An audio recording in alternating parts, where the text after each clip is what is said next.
फर्ज करूं कि मेरा शौहर मुझे धोखा दे रहा है, लेकिन मैं फिर भी तुम पे भरोसा क्यों करूं? क्योंकि मैं भी नूर से नफरत करती हूँ।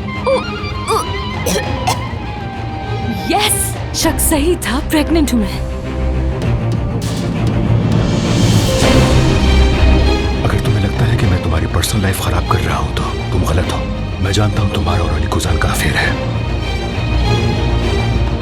लगता है पार्टी से भागने वाले सारे यहाँ जमा रहे हैं। ये पार्टी तो तुम्हारी है और इनकी भी तो है।